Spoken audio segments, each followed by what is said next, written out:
lebih kritis. Persaudaraan ini memiliki esensi. Yang pertama, yang kedua ada caranya. Persaudaraan kita biasanya umumnya ada 3. Satu, persaudaraan kerabat, artinya ada hubungan darah, orang tua, anak, begitu ya. Itu persaudaraan yang paling inti ya. Yang kedua, persaudaraan seiman. Kita punya komunitas seiman. Dan yang ketiga, persaudaraan dalam kemanusiaan. Ini kita berlakukan kepada semua orang tanpa mengenal suku agama. Jadi kita tetap menganggap semua orang itu saudara. Lawannya saudara, berarti lawannya musuh. Saya pulang dari malam itu, ada begitu yang berkecamuk begitu. Saya percaya tema Natal itu bukan suatu hal yang basa-basi, bukan teori, tapi ini menantang kita bagaimana kita bersikap bersaudara kepada semua orang. Tidak hanya yang keluarga kerabat, tidak hanya yang seiman, tapi juga kepada orang yang tidak seiman dengan kita. Kan Yesus datang. Saya menemukan esensinya begini. Yang pertama, esensi tentang persaudaraan ini sifatnya adalah aktif, bukan pasif. Contoh, ketika kita di rumah, kita otomatis bersaudara, ada kakak, ada adik. Dengan sendirinya, ya namanya saudara Pak, gitu ya. Tetapi ternyata apa yang kita alami sehari-hari ini merupakan bentuk yang selama ini sebenarnya kita harus perbaharui. Kita kembali berkaca kepada teladan Yesus. Bagaimana Yesus bisa membuktikan, mempraktekkan sikap persaudaraan kepada semua orang, kepada ayah ibunya, saudaranya, kepada orang-orang Yahudi pada waktu itu, kepada orang-orang Romawi juga waktu itu. Bahkan kepada ahli Taurat yang membenci dia kembangkan sikap persaudaraan. Itulah menjadi teladan. Sebenarnya kalau kita berkaca mulai dari teladan Yesus ini, kita menemukan satu persaudaraan. Persaudaraan itu adalah suatu hubungan yang aktif. Saya menemukan bahwa bagaimana Yesus datang ke dunia. Dia tidak menunggu manusia sadar akan dosanya. Dia tidak menunggu manusia bertobat. Makanya orang Yahudi seperti itu toh, biarpun ada hukum Taurat tetap saja masih berbuat dosa. Tapi Yesus turun, dia aktif, dia mau selamatkan manusia karena manusia tidak bisa menolong dirinya sendiri. Itulah persaudaraan. Persaudaraan adalah membangun jembatan, bukan membangun benteng. Betul? Persaudaraan yang ditunjukkan Yesus berbeda dengan persaudaraannya orang Farisi dan ahli Taurat. Kalau orang Farisi dan ahli Taurat, dia membangun benteng.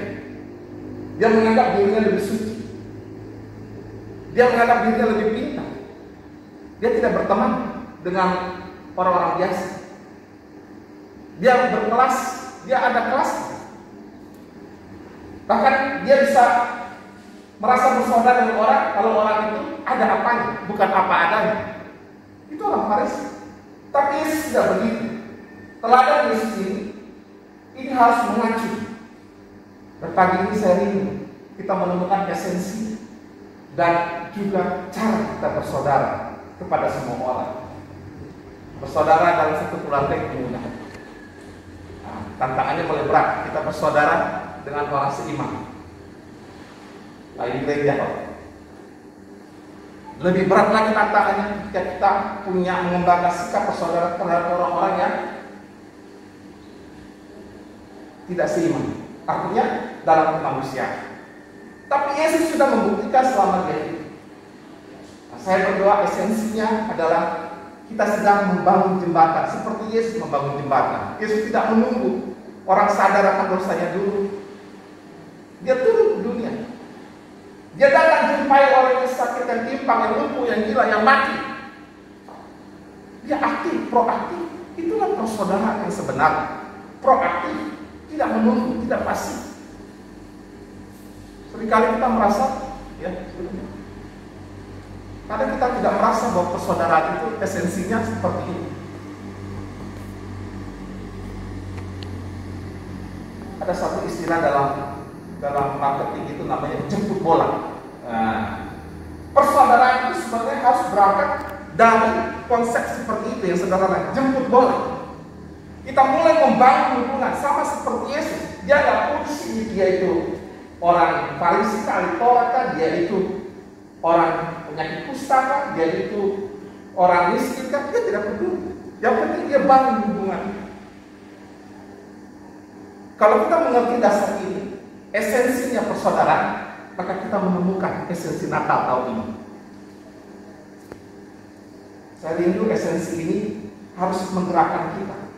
Kita mau mencontoh teladan Yesus, jemput bola, bangun jembatan buat anak saudara kita. Meski berbeda agama, berbeda suku, berbeda gereja, kan saudara. Itu esensi. Dan saya temukan, saya bersyukur pagi ini bisa menyampaikan esensi ini. Yang kedua adalah cara. Bagaimana kita bisa memiliki sikap persaudaraan begini ya begini. Saya gelisah masalah ini. Saya baru menemukan 5. Kalau Bapak Ibu nanti pulang dari sini, Bapak Ibu mungkin merasa penasaran, menggali lagi, silakan. Saya bersyukur yang baru saya dapatkan ini. Ada hal-hal cara yang kita perlukan untuk kita bisa memiliki sikap persaudaraan ini. Dan itu Yesus tunjukkan. Jadi saya rindu kita belajar dari teladan Yesus, gitu ya. Bagaimana dia bisa bersaudara, memiliki sikap persaudaraan terhadap keluarganya, terhadap orang-orang sebangsanya Yahudi, terhadap juga orang Romawi. Itu luar biasa. Pasti kita bisa, karena kita sendiri yang merasa tidak mungkin. Dia bukan saudara saya, dia tidak seiman dengan saya, dia bukan keluarga saya. Kan begitu. Kadang kita sudah membentengi diri seperti ini. Tanpa tidak sengaja kita sudah membangun tembok.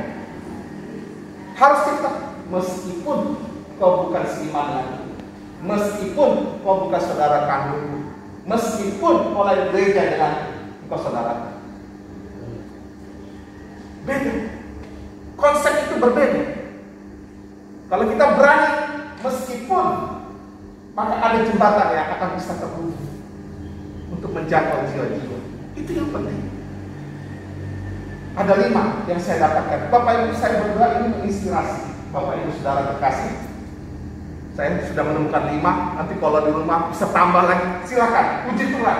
Berarti Bapak Ibu senang menggali kebenaran firman Tuhan. Yang pertama, cara kita memiliki sikap persaudaraan, yaitu kita menghargai keberadaan orang lain. Itu penting.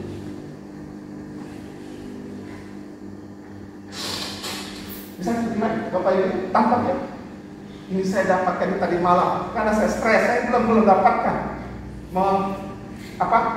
materi gitu atau intisari dari persaudaraan tadi malam. Dan saya menemukan firman Tuhan ajarkan, kalau kita mau bersaudara dengan orang yang seiman atau tidak seiman dengan kita, maka kita harus mulai yang pertama dari menghargai, menghormati keberadaan orang lain. Selama kita tidak pernah bisa menghormati keberadaan orang lain, mengakui orang lain di sekitar kita, kita tidak akan pernah memiliki sikap persaudaraan. Setuju? Amen. Ini saya temu, saya terima kasih, puji Tuhan. Yesus tunjukkan ini. Mari kita baca Alkitab kita tentang menghormati keberadaan orang lain. Termasuk banyak saudara contohnya. Nah, saya menemukan satu contoh. Yesus melihat murid-muridnya, dia bertanya, dia menghargai pendapat murid-muridnya waktu dia tanya. Kita akan baca di dalam Lukas pasal 9 ayat 18.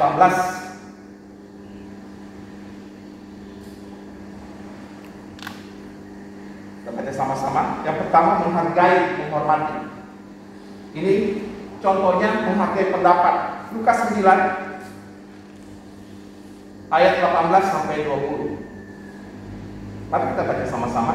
Kita mau belajar pada pagi ini. Ayat 18 sampai 20. 23. Pada suatu kali ketika Ketika Yesus berdoa diri, datanglah murid-muridnya kepadanya. Lalu ia bertanya kepada mereka, kata orang banyak, siapakah ini? Jawab mereka, Yohanes Pembaptis. Ada juga yang mengatakan Elia. Ada pula yang mengatakan bahwa seorang dari nabi-nabi dahulu telah bangkit. Yesus bertanya kepada mereka, menurut kamu siapakah aku ini? Jawab Petrus, Mesias dari Allah. Bapak Ibu bisa tangkap ini? Dia menerima jawaban apapun dari murid-muridnya. Dia tidak memaksakan jawaban itu dari dirinya. Ini biasanya kalau dalam rapat, dalam musyawarah, inilah pentingnya kita memiliki sikap persaudaraan, mengakui, menghormati keberadaan orang lain, pendapat orang lain. Setuju? Ini contoh yang sederhana. Mari kita kembangkan sikap persaudaraan ini dengan mulai menghormati, menghargai orang lain. Yang kedua, saya temukan dari hidup Tuhan Yesus bagaimana caranya memiliki dan mengembangkan sikap persaudaraan ini, yaitu saling menjaga.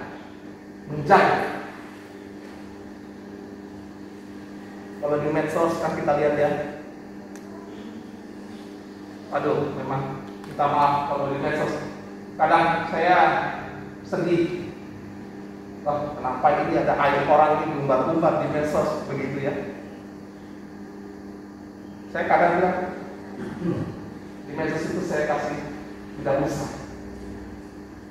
tidak usah di komen atau dikritik aib orang lain. Kita doakan dulu. Kalau perlu kita kasih solusinya, bukan dibicarakan di medsos. Karena kalau sudah dibicarakan di medsos, pasti ada malu, ya toh? Kita lupa bahwa kita ini dipanggil jadi orang Kristen, murid Tuhan Yesus. Harusnya kita ini saling menjaga, bukan mempermalukan. Minta maaf kepada orang Kristen yang melakukan hal ini. Jadi saya tegur, tidak usah diperpanjang lagi. Kasihan orangnya, begitu kan? Tapi kadang-kadang ada juga teman-teman simpan, wah memang begitu. Oh kalau dia sudah bercerai, itu dosa itu. Apalagi mau kawin lagi, dosa itu. Melanggar firman Tuhan. Nggak perlu dibahas-bahas di medsos model begitu. Setuju? Bapak Ibu bagaimana tahu perasaan orang yang dibicarakan itu? Apa dia senang? Tentu tidak. Kita lupa, kita dipanggil untuk saling menjaga satu dan yang lain. Amin. Menjaga nama baik mereka, menjaga kehormatan mereka. Yesus pernah menunjukkan bagaimana dia menjaga. Dia pernah mengatakan bahwa akulah gembala yang baik. Yohanes pasal 10 ya. Kalau Bapak Ibu bisa kita baca sama-sama. Yohanes 10 ayat 11 sampai 13. Yohanes 10, dia menjaga ayat 11 sampai 13. Kita baca sama-sama 2, 3. Akulah gembala yang baik memberikan nyawanya bagi domba-dombanya. Sedangkan seorang upahan yang bukan gembala dan yang bukan pemilik domba itu sendiri, ketika melihat serigala datang, meninggalkan domba itu lalu lari, sehingga serigala itu menerkam dan menceraikan domba-domba itu. Ayat 13, ia lari karena ia seorang upahan dan tidak memperhatikan domba-domba itu. Kita ini seperti itu. Saya berdoa hari ini kita diangkat komunitas Full Gospel, mari kita saling menjaga nama baik teman-teman kita. Setuju? Jangan diungkit di medsos. Dan ini merupakan suatu pembelajaran buat kita. Bahkan dalam perjanjian lama Tuhan pernah mengingatkan Nabi Yeskiel bahwa kita ini adalah penjaga sesama kita. Yeskiel pasal yang ketiga, Yeskiel pasal yang ketiga ayat 18 sampai 21. Kita ini adalah penjaga sesama kita. Itu tugas yang diperintahkan Tuhan kepada Yeskiel, dan itu berlaku buat kita sekarang. Yeskiel pasal 3.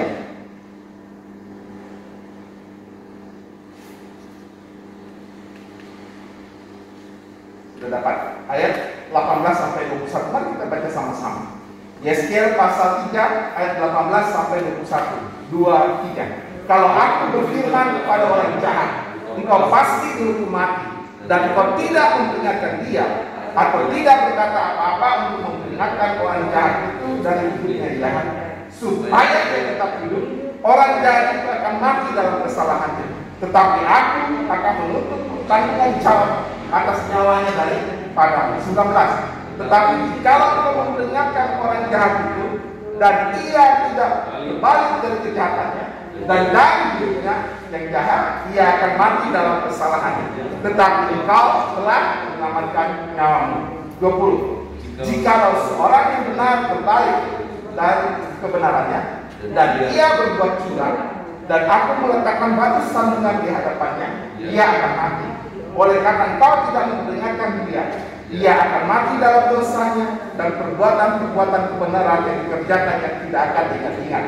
Tetapi aku akan menuntut pertanggungan jawab atas nyawanya daripada 21. Tetapi kalau kamu memperingatkan orang yang benar itu, supaya ia jangan berbuat dosa, dan memang tidak berbuat dosa, ia akan tetap hidup, sebab ia mau menerima peringatan, dan engkau telah menyelamatkan. Setuju? Baik, mari kita posisikan diri kita. Ini luar biasa. Kita ini menjaga sesama kita. Jangan biarkan orang-orang yang terdekat kita atau komunitas kita ini ada yang dipermalukan. Begitu ya? Kita harus mendukung mereka. Tidak perlu aib itu diungkap di medsos. Terus kita yang rohani harus menjaga nama baik. Saya berdoa kita menemukan hati persaudaraan ini. Orang yang bersaudara kasih saling menjaga. Betul? Yang ketiga, selain menghormati, selain menjaga, yang ketiga, orang yang memiliki hati sikap persaudaraan ini adalah orang yang mau menolong.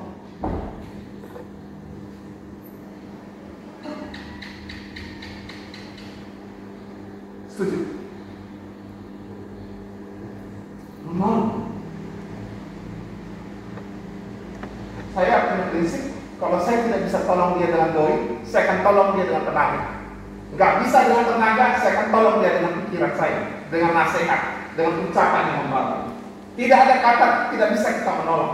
Kita bisa menolong dengan cara yang berbeda. Setuju? Tidak harus itu. Nasihat, ya toh? Semangat, ujian, gitu toh? Bahkan kita kasih telinga kita ketika orang bercurhat, itu sudah menolong dia. Saya pernah punya pengalaman begitu. Ada orang stres, bingung, bahkan dia putus asa. Cuma kita hanya kasih telinga. Tidak lama, cuma setengah jam. Orang itu pulang. Terima kasih, Om sudah modal pada hari ini. Saya nggak tahu mau ngapain, kalau bisa bunuh diri, Om. Bayangkan, hanya 30 menit. Kita cuma kasih telinga mendengar. Itu sudah membantu orang lain.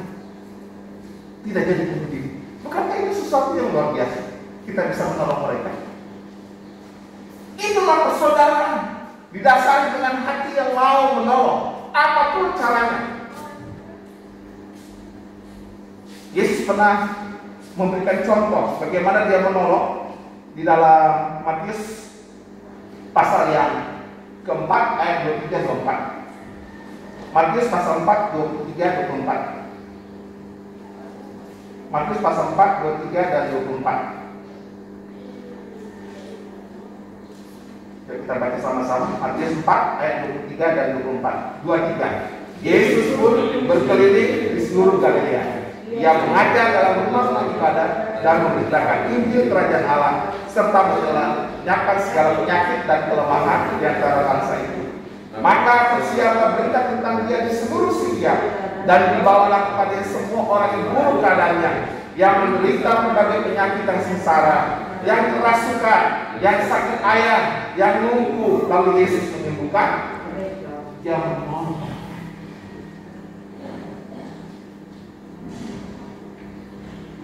Saya percaya Bapak Ibu, inilah sikap persaudaraan yang sejati.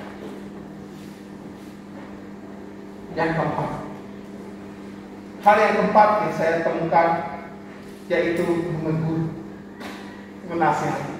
Kadang kita pikir orang menegur sama kita karena nggak sayang, karena benci sama kita. Salah. Justru orang menegur itu karena dia sayang.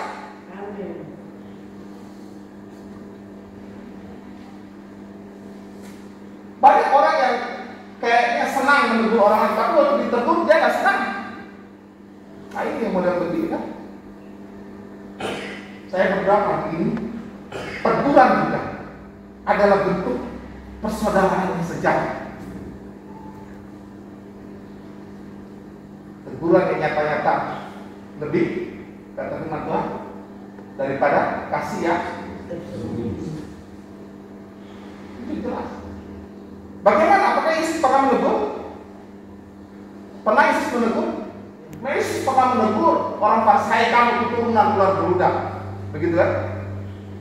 Tidak hanya itu, dia bahkan bisa menegur muridnya. Harus kita kasih contoh bagaimana Yesus menegur muridnya. Kita buka dalam Matius pasal yang ke-12 ayat 48 sampai 50. Matius 12 ayat 48 sampai 50. Ya. Ini kisah. Nah, dan nasihat Matius 12 ayat 48 sampai 50. Ya, kita baca sama-sama. Tetapi jawab Yesus, ada orang yang menyampaikan berita itu, siapakah ibuku dan siapakah saudaraku? Lalu katanya menunjuk ke arah muridnya, ini ibuku dan saudara-saudaraku. Sebab siapapun yang melakukan kehendak Bapakku di surga, dialah saudaraku laki-laki, dialah saudaraku perempuan, dialah ibu. Kondisi pada waktu itu ada Maria, ada adik kakak. Jadi setelah Yesus itu ada adik-adiknya yang lain. Tapi Yesus bilang, ya teguh.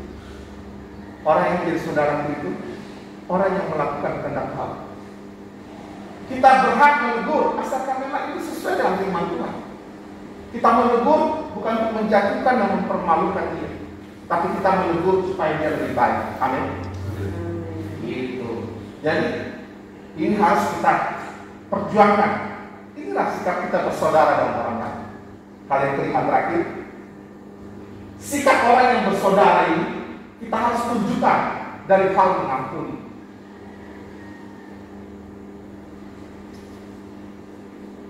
Ada dua kisah Yesus memberikan contoh. Pertama, waktu doa Bapa kami, Matius 6 ayat 12.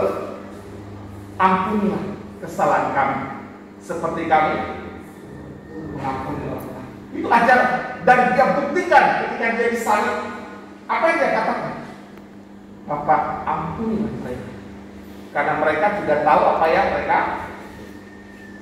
Saya rasa pernah dengar cerita ini. Saya berdoa ini bukan jadi teori lagi, betul-betul ini jadi praktek kita di komunitas True Gospel. Saya rindu Bapak Ibu Saudara bisa menemukan yang lain. Baru 5 yang saya dapat, mungkin akan lebih banyak yang bisa didapat, lebih bisa di-share, sehingga persaudaraan itu bukan hanya sekedar teori di situ. Betul kasih Kristus itu ada memotivasi kita, menggerakkan persaudaraan. Tapi persaudaraan yang bagaimana? Kan begitu ya, harus konkret. Dan saya berdoa pagi ini kita diberkati dalam Tuhan. Yang pertama, menghormati keberadaan orang lain. Yang kedua, saling menjaga satu dengan yang lain. Yang ketiga, menolong. Yang keempat, menegur. Yang kelima, mengampuni. Tuhan Yesus berkati kita semua. Amin.